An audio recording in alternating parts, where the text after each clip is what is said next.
Well, some big news today. Donald Trump, former president and possible future president Donald Trump, has been arrested in New York City. Depending on which news article you read, he's either been arrested or he has turned himself in, surrendered to the court, which is effectively arrested.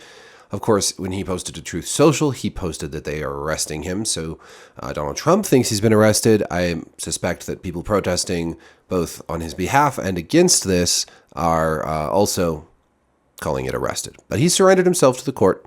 This is primarily over the Stormy Daniels hush money. Stormy Daniels, porn star, paid off by Donald Trump to keep quiet about his affair with her. And it's ironic.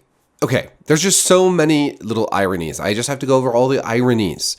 It's the most interesting thing about this, other than the potential for like total civil breakdown and like civil war and unrest. But ironies abound, and I love nothing more than irony. No, that's not true. I'm being ironic. No, but okay, so it's ironic. It's ironic that Stormy Daniels would be the person ultimately responsible for taking down Donald Trump, because if you think about it, he really didn't need to go to all this trouble. She wouldn't have hurt his election chances to begin with. Like, nobody cares. Nobody cares if he had sex with a porn star. In fact, for a lot of Trump supporters, it's probably a good thing, a mark of manliness and virility. It's also ironic that it's possible this will galvanize the Trump base and he will get the Republican ticket because of this arrest. That would be ironic, because then the same thing that brings him down would be the thing that lifts him back up. Now, whether that has the same effect in the general election, who knows? But it would be ironic. It would be ironic if this actually helped him win. But there's more ironies.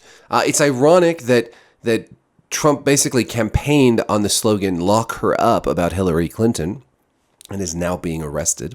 That's kind of grim irony, and I love it. Not that I love Hillary Clinton. She should probably also be locked up. In fact, I am 100% in favor of locking up more politicians.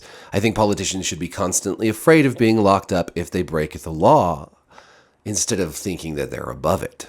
I don't think that we should be politically locking up our opponents because we don't want the competition. But I do think that if a politician breaks the law, that they should be held accountable and face jail time just like everybody else.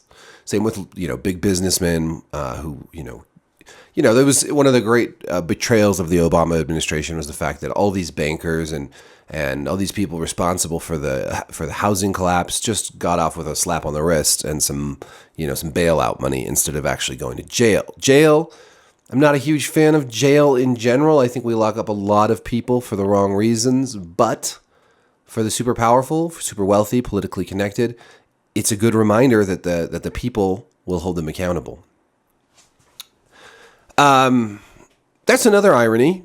The same people that are really excited about Trump getting arrested, and trust me, I am shedding no tears over this. I think he is absolutely corrupt as hell, even if that's just par for the course for most politicians. But the people that are really cheering and crowing and really excited about this are the same people who want to abolish prisons and defund the police. That's ironic. Where do you send a guy like Donald Trump to prison if there's no prisons? Where do you send him?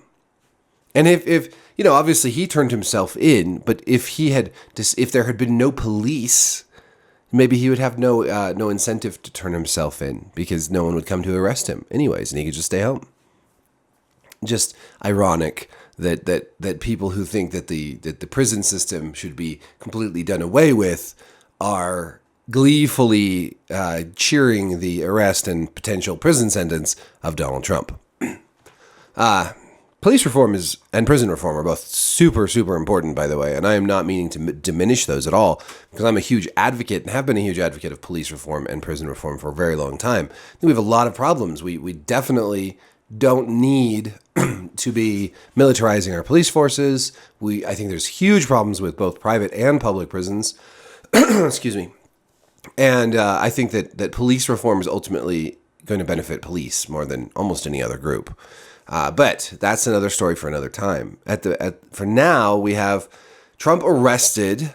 Potentially, he's going to face an arraignment. It doesn't sound like they're going to cuff him or mugshot him or anything like that. That the very rich get special treatment in these things. Not that a lot of poor people are arrested for hush money schemes and cover-ups, but is this politically motivated? Almost certainly. Did he break the law? That seems pretty likely also. And again, I think we need to have more politicians arrested. I think that we've gotten to this point where, if you're at a high enough level of power, if you're a president, vice president, if you're, a senator, you're never going to face justice for any of the things you do. And we know that the corruption in Washington, D.C. runs deep. I mean, just the way it's all set up. I mean, frankly, I think it's criminal. Just the way that lobbying works and the way that all of our elected officials, especially at a national level, are basically in the pockets of rich, wealthy donors and lobbying groups, whether those are big business, banks, unions. We the people barely have a say in what our elected officials do, except for sort of on the campaign trail.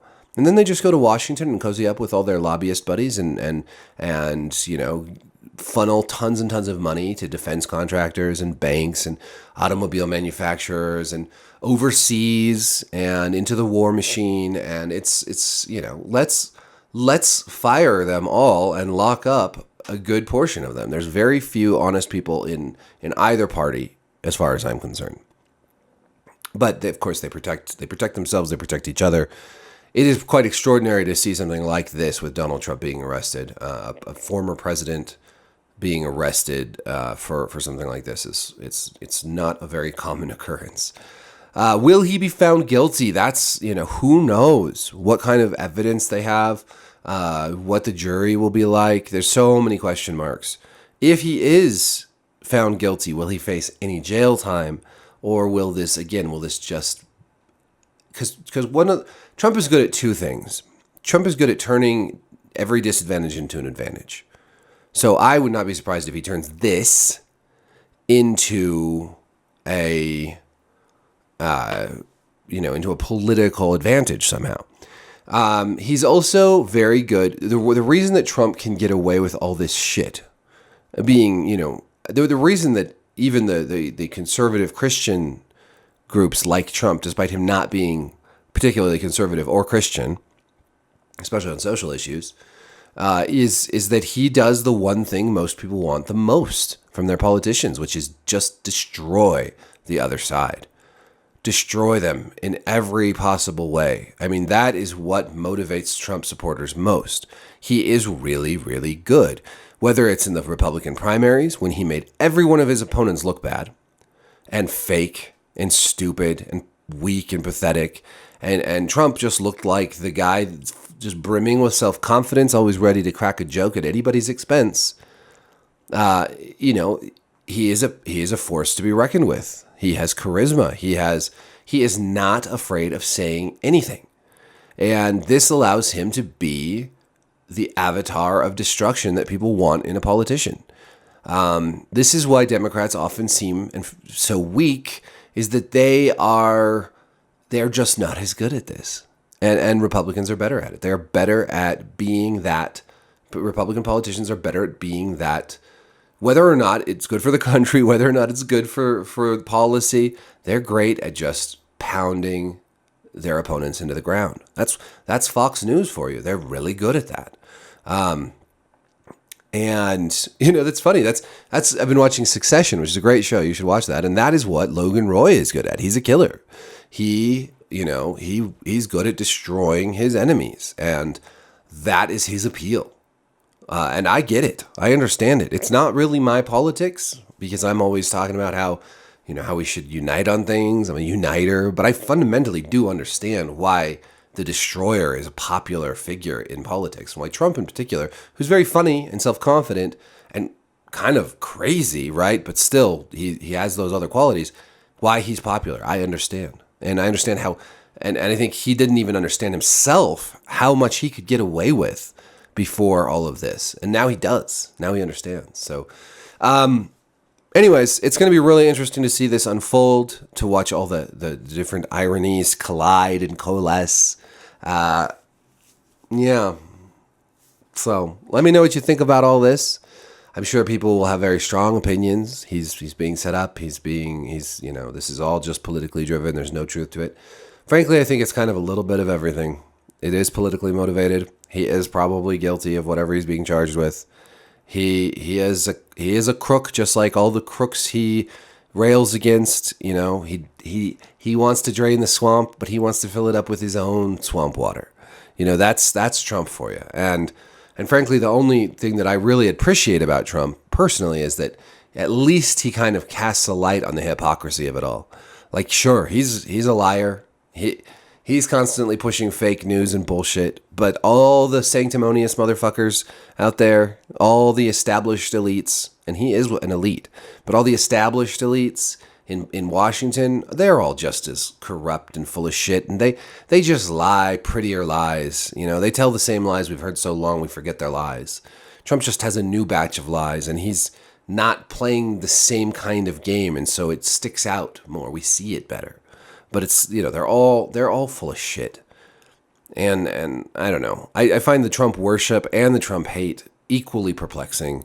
I play lots of Call of Duty, and there's always these Trump clan guys, and I'm just like, why would you ever want a politician in your handle or your clan tag? That's so weird to me. I would never. There's not a single politician. I was a big fan of Bernie Sanders, and I wouldn't be like Clan Bernie in Call of Duty. That's just crazy. But anyways, yeah, let me know what you think. Hit the like, subscribe, notification bell, all those things down there. Click those so that you get these notifications for these videos, and then show up and have a conversation with me about this stuff. I really appreciate it. Thank you for watching. Thank you for subscribing. Namaste.